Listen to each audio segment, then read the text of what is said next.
El segundo problema fue que queda entonces la solución del problema de Honduras, no en nosotros, no en los centroamericanos, sino que en los Estados Unidos.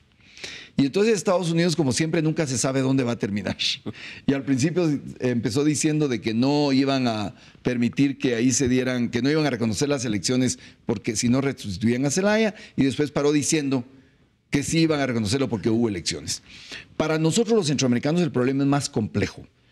Por ejemplo, para Guatemala, Honduras es el principal comprador de mercadería guatemalteca. Nosotros solo a Honduras le vendemos más de $600 millones.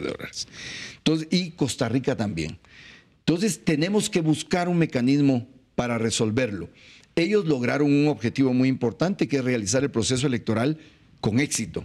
Sí. Y Lobo, el presidente electo, Pepe Lobo, se mira un tipo conciliador. No es un tipo de enfrentamiento como el presidente de facto Micheletti.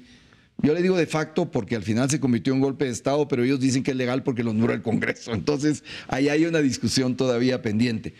Pero es obvio que la elección de Lobo y su actitud de reconciliar internamente a Honduras abre las puertas a un nuevo acercamiento de los países centroamericanos y de repente a ir avanzando en la búsqueda de una reconstitución de las cosas allá adentro en Honduras sobre la base de algún proceso de reconciliación interna.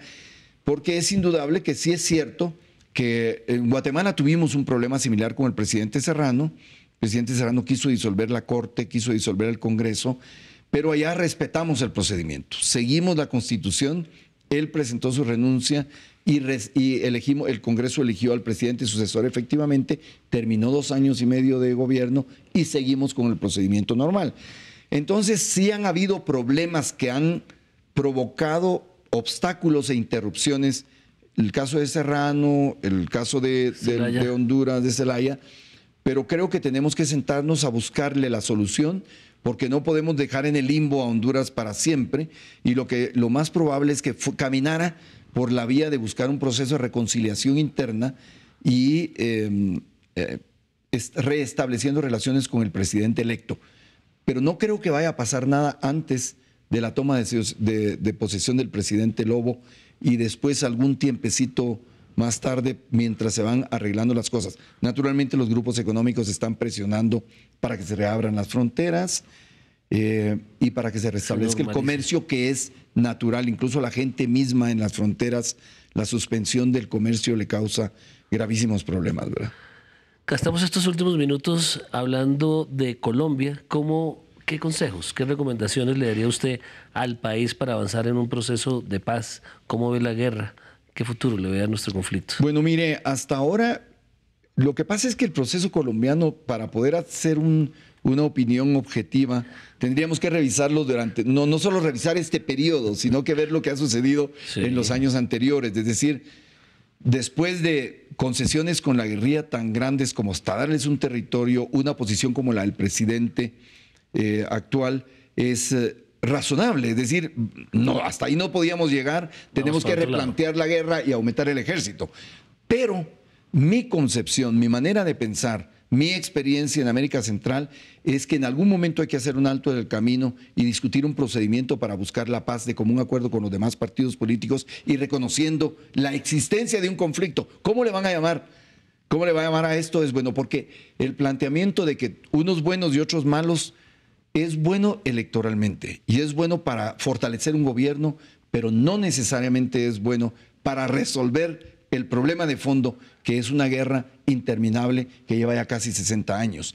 Entonces, hoy me hicieron una sugerencia que a mí me parece interesante. Tal vez América Central debería de devolver el favor de contadora, pensando crear una comisión de todos los presidentes, no una persona individual como yo o alguien que surja como el mago que va a proponer una solución o un simple asesor, sino que de repente sentarnos a discutir en Centroamérica cómo podríamos hacerle sugerencias oficiales a Colombia de un procedimiento, un camino, abrir una puerta para encontrar una salida que debería de ser un acuerdo de paz. Esa es mi manera de ver para terminarlo.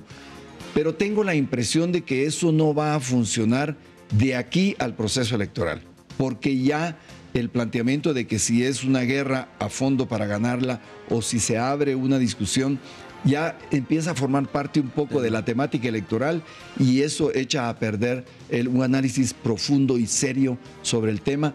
Y vamos a esperar a ver qué sucede con el proceso electoral, y de veras estamos interesados porque si pensamos en Mesoamérica, no solo en América Central, ni solo en Colombia, si pensamos en México, América Central, Panamá, Colombia y Venezuela, tenemos que estar viendo las cosas hacia futuro y tratando de resolver los problemas que ahora están surgiendo, pero de una manera dialogada y pensando en el futuro, en las futuras generaciones.